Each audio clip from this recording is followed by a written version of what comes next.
Nah, oleh karena itu penting bagi teman-teman untuk memahami mengenai ladder of inference, tangga penyimpulan.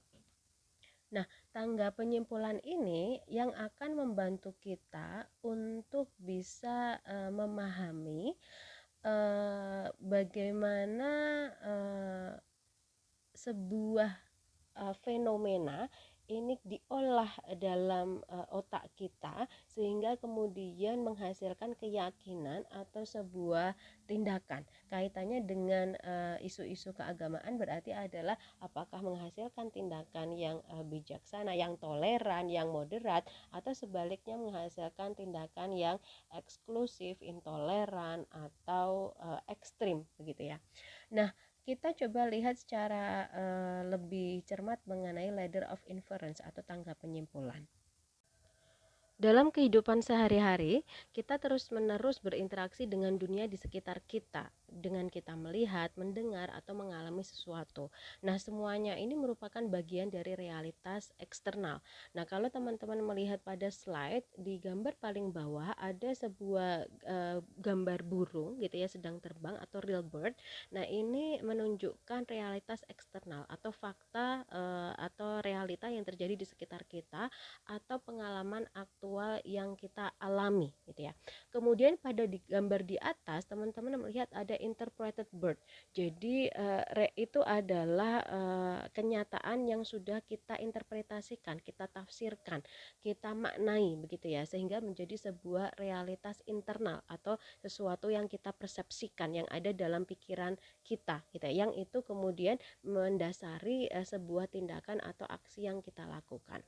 Namun, kita perlu memahami bahwa ternyata yang menjadi dasar tindakan dan reaksi kita itu bukanlah realitas itu sendiri, melainkan bagaimana kita menafsirkan dan memaknai realita itu dalam pikiran kita. Nah, inilah yang disebut sebagai realitas internal. Realitas eksternal berbeda dengan realitas internal. Kita bisa mencoba untuk mengidentifikasi perbedaan antara realitas eksternal dengan realitas internal. Realitas eksternal itu adalah fakta objektif di luar diri kita. Sementara realitas internal itu adalah penafsiran kita, asumsi kita, atau persepsi subjektif di dalam diri kita.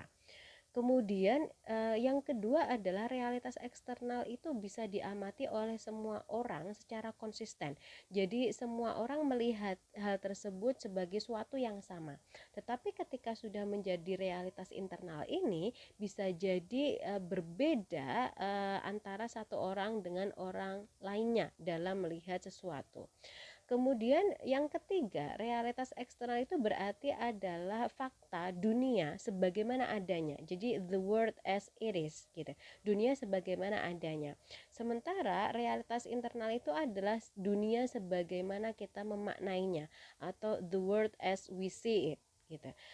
Contohnya adalah misalnya realitas eksternalnya ada 20 orang berkumpul di rumah warga.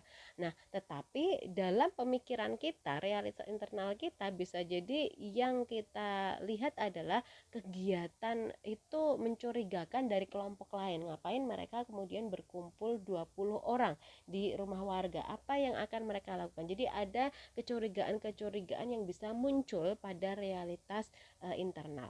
Nah, masalah akan muncul ketika kita mengira realitas internal adalah realitas eksternal.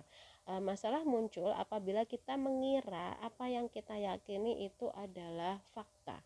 Sementara ternyata yang kita yakini itu adalah asumsi. Maka perlu untuk itu ya melakukan klarifikasi gitu ya atau dialog supaya kita bisa menguji apakah keyakinan kita itu apakah merupakan memang fakta atau justru adalah asumsi kita sendiri. Nah, ketika asumsi dianggap fakta, maka tindakan yang diambil pun bisa keliru gitu ya.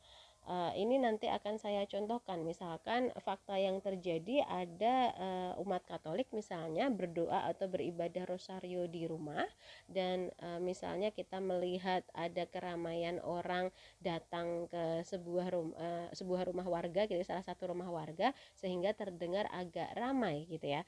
Kemudian nah asumsinya kita bisa realitas internal yang muncul di pemikiran kita adalah asumsi gitu ya, bahwa mereka sedang menyebarkan agama misalnya ya.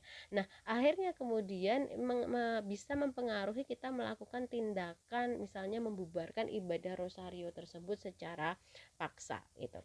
Nah, maka kita perlu membedakan antara fakta dengan asumsi. Yang pertama adalah fakta itu tentunya sesuatu hal yang dapat diverifikasi, diamati, dan dicatat secara objektif. Sementara asumsi itu hanya bersifat dugaan, tafsiran, atau penilaian pribadi. Yang kedua, yang namanya fakta itu netral, tidak memuat emosi atau opini gitu ya. Sementara asumsi itu syarat makna, emosi, dan penilaian.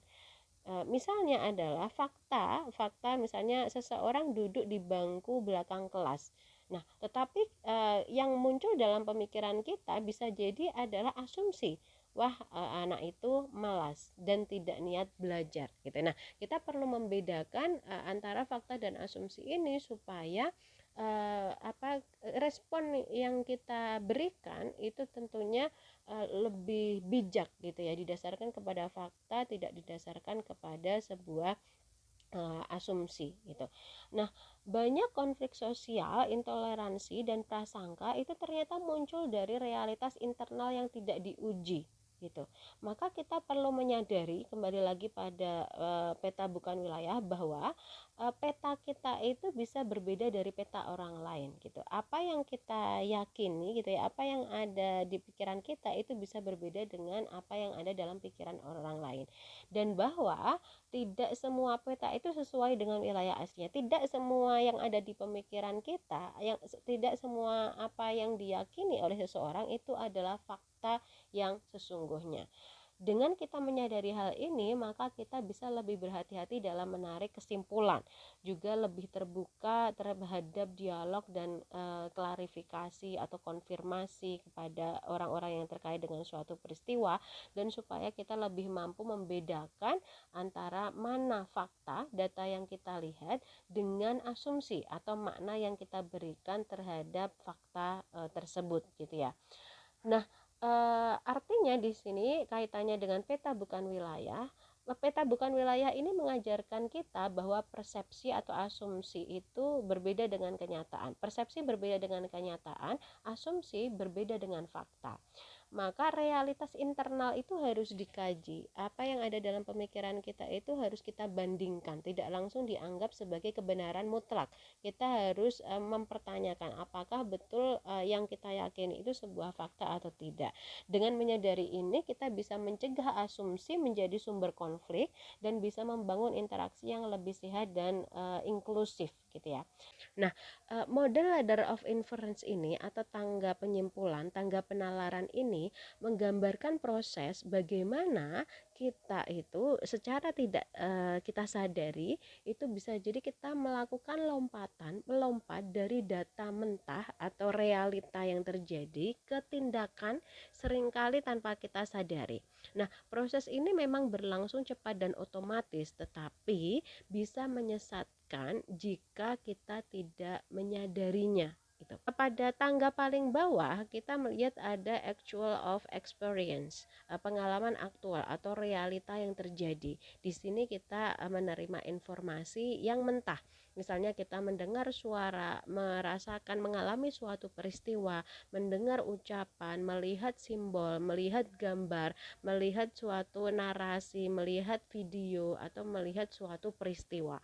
Kemudian selanjutnya informasi, pengalaman, dan fakta ini masuk ke dalam pemikiran kita. Disitulah kita melakukan selected data, menyeleksi data.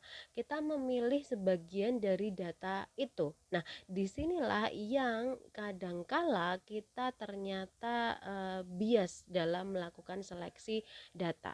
Nah, untuk lebih jelasnya nanti saya akan memberikan contoh, tapi kita coba untuk melihat mengenai tangga penalaran ini terlebih dahulu. Selanjutnya, ketika kita selesai melakukan seleksi data, kita melakukan added meaning. Jadi kita menambahkan makna. Kita memberi makna terhadap peristiwa tersebut berdasarkan nilai-nilai pribadi yang kita yakini, nilai etika, nilai budaya atau nilai-nilai yang kita yakini dari ajaran agama kita. Selanjutnya kita akan membuat sebuah asumsi gitu ya, making assumption. Kita membuat dugaan atau asumsi atas dasar pemaknaan atau penafsiran kita tadi terhadap peristiwa. Selanjutnya kita akan melakukan tahapan drawing conclusions. Jadi kita menyimpulkan maksud atau niat dari pihak lain yang melakukan suatu tindakan tersebut atau pihak-pihak yang berkaitan dengan peristiwa itu. Kemudian ketika kesimpulan ini membentuk keyakinan kita, adapting beliefs. Jadi kesimpulan itu membentuk atau menguatkan keyakinan kita mengenai sesuatu atau menguatkan kecurigaan kita terhadap sesuatu gitu. Nah, keyakinan inilah yang akan mempengaruhi tindakan kita, aksi kita. Jadi kita tentunya akan bertindak atau beraksi berdasarkan keyakinan tersebut, dari sekedar komentar misalnya penolakan, aksi nyata gitu ya, itu adalah tindakan yang bisa kita lakukan berdasarkan keyakinan. Nah, tetapi yang kita perlu pahami di sini adalah realitas eksternal tadi itu adalah fakta objektif yang bisa diamati, diverifikasi dan sama bagi siapapun. Jadi belum ada pemaknaan di situ. Sementara ketika itu sudah menjadi realitas internal, itu berisikan pemaknaan, penafsiran dan asumsi yang subjektif gitu ya, dan dipengaruhi oleh pengalaman, emosi, nilai yang kita anut.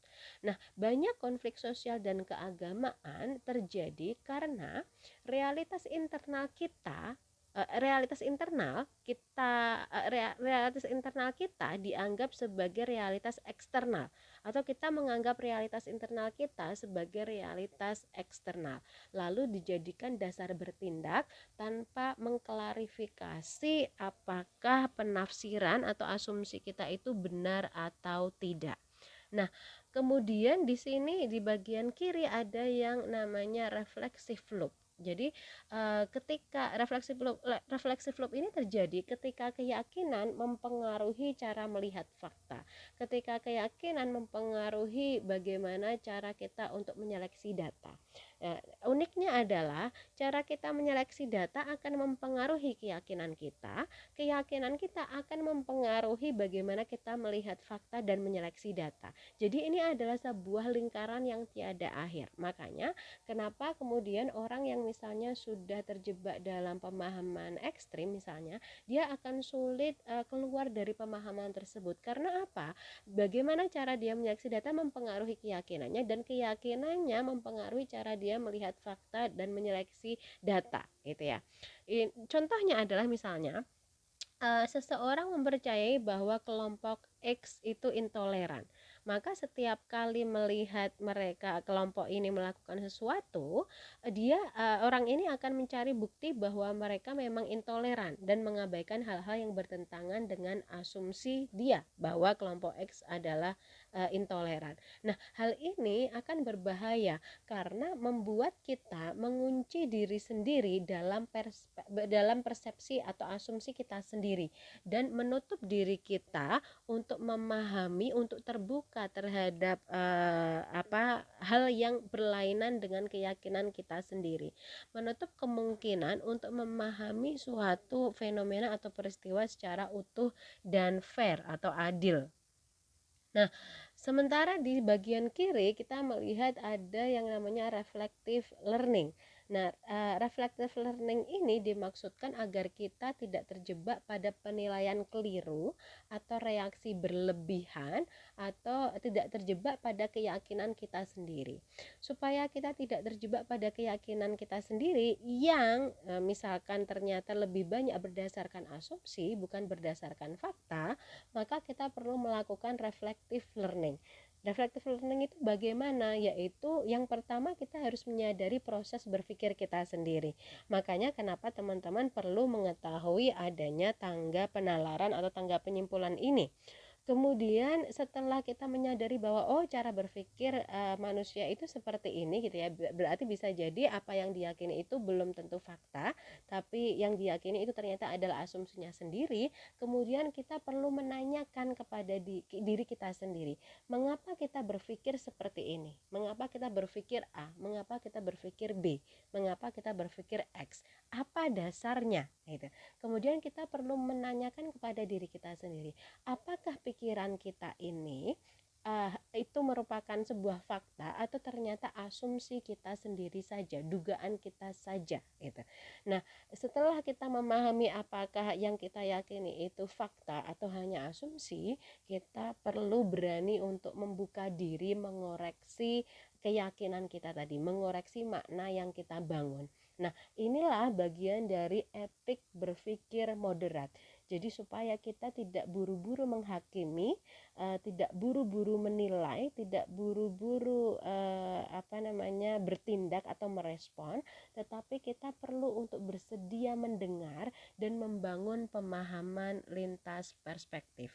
Nah, Ladder of Inference ini mengajak kita menyadari bahwa tindakan dan keyakinan kita dibangun dari proses tafsir yang panjang dan bisa keliru karena ada bias-bias tadi. Ada kecenderungan manusia untuk berpikir yang menguatkan keyakinannya saja gitu ya. Nah, dengan memahami reflexive loop, kita bisa mencegah bias berpikir gitu. Dan dengan melakukan reflective learning, kita membuka ruang untuk pertumbuhan intelektual dan spiritual. Dengan keduanya, kita bisa menjadi pribadi yang lebih adil, empatik, dan siap menjadi agen moderasi beragama di tengah masyarakat yang beragam.